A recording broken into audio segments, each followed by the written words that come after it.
And I am just really, really thrilled that you guys were able to come out and join us today so we can talk about Spectrum Internet Assist, which is a program that we have designed to bring discounted broadband internet into the homes of low-income families and senior citizens. So what I will do is take just a few minutes to kind of give you the basics of the program. So we'll kind of walk through that. And then we are very, very lucky to be joined today by different members of our community, both elected officials, educational officials, and nonprofit partners who will also speak with us about why this is important in their lines of work and to their communities and their constituents.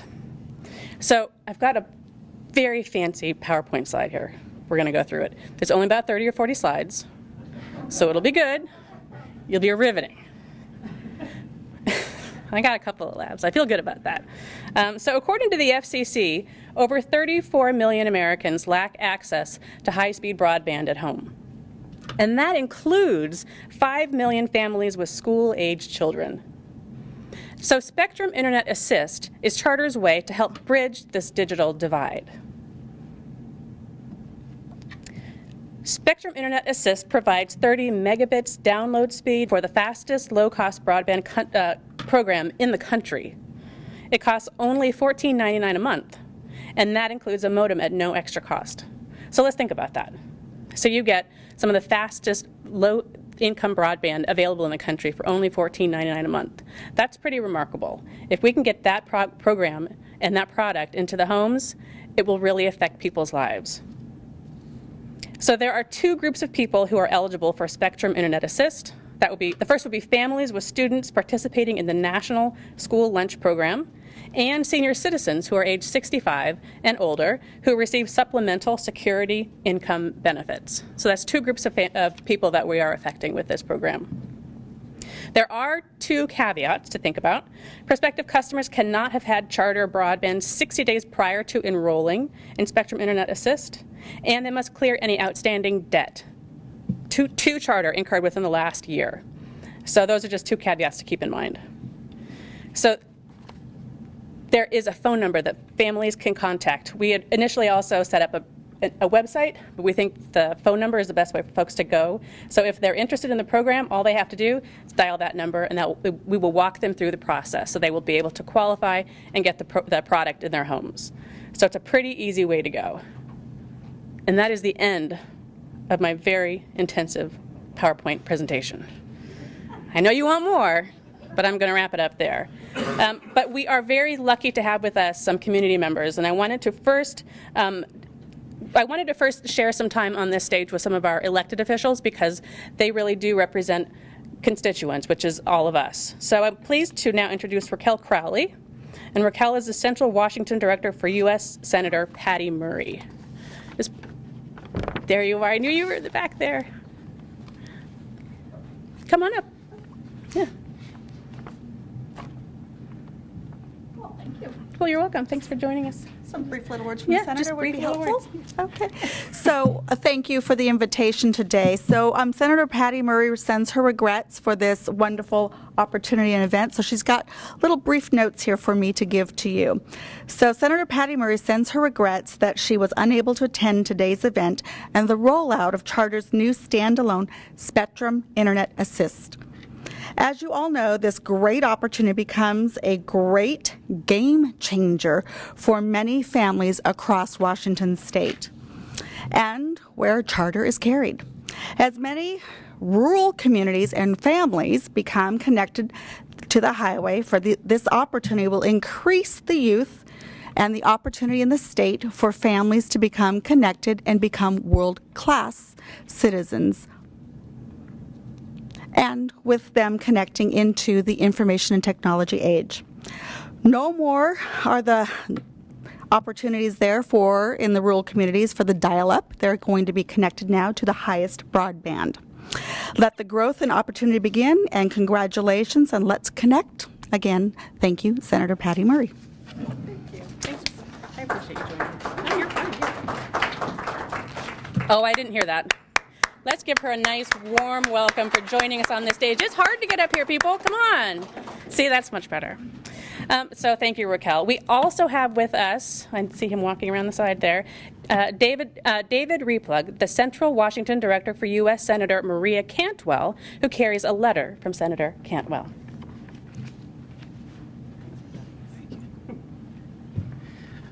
Well, good afternoon. Again, I'm David Replug. I work in Senator Cantwell's office here in the Tri-Cities, and I cover the Central Washington region. And again, like Senator Murray, she couldn't be here, but she wrote a letter that she asked me to read on her behalf. And it reads, "Dear friends, thank you for inviting me to participate in today's announcement. I regret that I am unable to join you in person, but I would like to share why this is such an important issue. According to census figures from 2013, 14.1% of Washingtonians live below the poverty line, and 21% of Washingtonians do not have broadband internet in their homes. Broadband internet is critical to our economic success, paving the way for creativity and innovation and connecting people to services, job opportunities, and education. When more than 1 out of 5 Washingtonians lacks access to this essential service, our economy and our society suffer. To quote the Brookings Institute, there is little question that broadband internet has evolved into the defining infrastructure of the 21st century. Broadband internet plays an increasingly important role in developing our economy. Unfortunately, access to this essential service is limited by one's economic means. According to the Brookings Institute, only 46.8% of households under under a $20,000 annual income had a subscription to broadband in 2014, compared to 88.8% of households that earned $50,000 or more. I applied every effort to reduce the inequality in access to broadband internet. Whether that means offering reduced rates for low-income families or building out our capacity in rural areas of our country, I am encouraged by the positive steps we are taking to make broadband internet accessible and affordable to every American. Thank you all for coming together today to support this important effort. Warmest regards, Maria Cantwell, U.S. Senator. Thank you.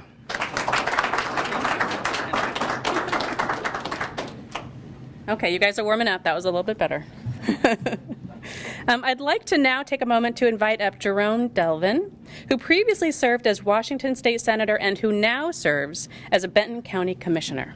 Jerome, thanks for joining us. I appreciate it. Well, I apologize for my voice. I just got back from China, and the last couple of days, maybe I got the Asian bird flu, I don't know, but I got sick the last couple of days in Shanghai, so I've been fighting it off. But, you know, as Colleen said, the time in the legislature, this digital divide issue was a big issue that numerous times bills were brought up, and the stance I always took was, well, you know, if the private sector feels the need and feels the way to step up and bridge that gap, and I think that's the way we go instead of trying to put government infrastructure in, because there was a big push for the government to pay for fiber optics and such, even though we had excess at the time on the line. So I just want to thank Charter for stepping up and starting to bridge that divide that can certainly help our seniors keep in contact with the communities, having done some of the Wheels on Meals service in the past and knowing how some seniors are shut in, they don't get out, but this will certainly give them an opportunity to connect to the internet and see what's going on in their community, but also keep in contact with their own families. But more importantly, probably for the children that come from low-income families may not have the opportunities and the access outside of school, where there certainly is. I know Charter and the other participate in schools, but maybe this gives them a chance outside the school setting to be at home with their families and get that access to the internet at a pretty reduced rate. I know what I pay for my cable bill every month. I won't qualify. Even though I turn 65 in a couple of years, I still won't qualify. But I just really appreciate Charter stepping up and addressing that digital divide in our community and allowing more people to have access. So thank you, Charter. Thank you. Thank you.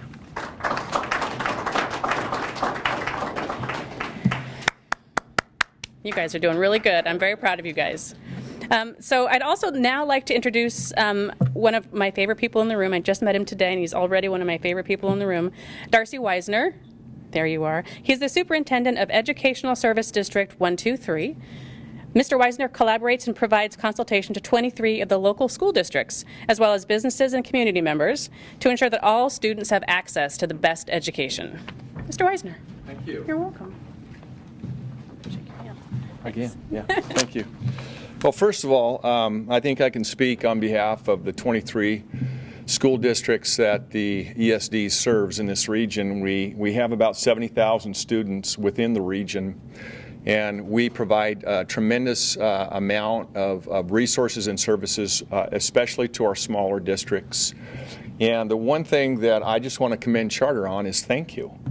I really appreciate it, because I believe today having digital access is kind of is a moral imperative for our students. We are seeing within the communities and the business communities the real need for collaboration, and obviously the internet is a really big part of that, and having access to that. One of the things that the state of Washington is really concerned about is the opportunity gap that exists between our students that can't afford things that other students can, those that are on free and reduced lunch and so forth. They just don't have the types of things that are required and have access to things that other students have. And so that's why I believe this is a moral issue. I was thinking today of the movie, remember 2001 Space Odyssey? Yes. If you don't know what that is, you're probably a millennial. And anyway, this was a movie where they talked to a computer, and the computer talked back to them. And I was watching a commercial last night, and they have these Google devices and other devices, Alexis this and Alexis that, and you just talk to them, and they talk back to you. And it's amazing where we've come with technology. And that's a requirement of the students that we're graduating now, regardless of their income level, regardless of who their parents are, regardless of their race, regardless of the things that they have access to. I believe it's a moral imperative that they all have access to the internet, and I want to thank Charter for making that available. Just to give you some data, we have 71% of our students in the Pasco School District qualify for free and reduced lunch. In Kennewick, 58%, in Richland, 34%. This is going to be a great program for the ESD to promote starting in January to our superintendents, this particular program. So I'm excited, and I want to say thank you so much for what you're doing to make a difference in students' lives. Appreciate it.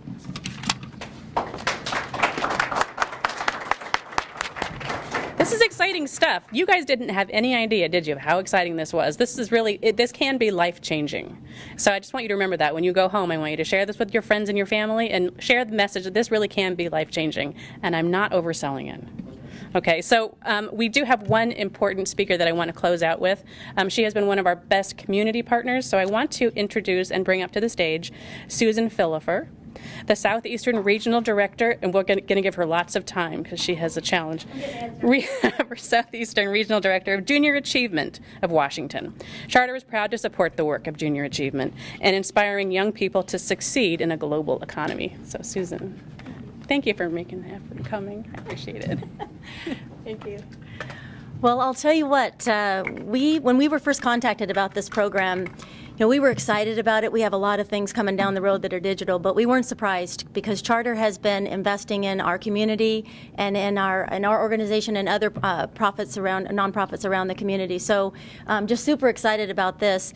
They say the American dream, it's defined differently by various generations, but it's an opportunity and the ability to take advantage. It's critical to achieving a better life, and that's what Junior Achievement is trying to do, is prepare these students, along with, of course, all of our educators and things too, to have that opportunity to achieve a better life. But our global economy is driven by 21st century skills, and it's moving so fast. The technological changes that are happening are moving so fast that you can barely keep up with it. You think about what it was like when you graduated and went into the workforce, and what that looks like now. And for these students, it's moving so fast that even the next 5 to 10 years, we don't even really know what that looks like. And from a curriculum standpoint, and what we do is provide the curriculum for our volunteers to go into the classroom. We pride ourselves in keeping up with that and the innovative technologies and keeping up with what's going on out there. From a curriculum standpoint, it's hard to do that. And so we recognized that need years ago, and we have been working on it. And in the last 2 years, we've been rolling out our own initiative to bringing our curriculum to a digital format. So I was super excited. I was down at the Kennewick School District and was able to see, they're now implementing digital. You know how they have the specials. You have the music department and the PE. They now have, Kennewick School District now has a computer special. So all those kids are going to be getting computer skills. And it's so important. You think about, the kids that don't have it, and they're definitely at a disadvantage. You go up, my daughter's up at college, and everything is done in so much digital technology out there. If you don't have these skills, you are definitely going to fall behind. So we're super excited to hear this news, and are definitely going to be spreading the news. I've already had several of our education partners reach out to me, wondering, where's this going to be at, and so they're super excited. I'm sure we're going to be spreading the word even more. But our number one goal is to prepare students for a global economy. That's our number one mission. And with Charter Spectrum rolling out this program, they're going to make it happen. So we really are excited about it. So thank you. Yeah.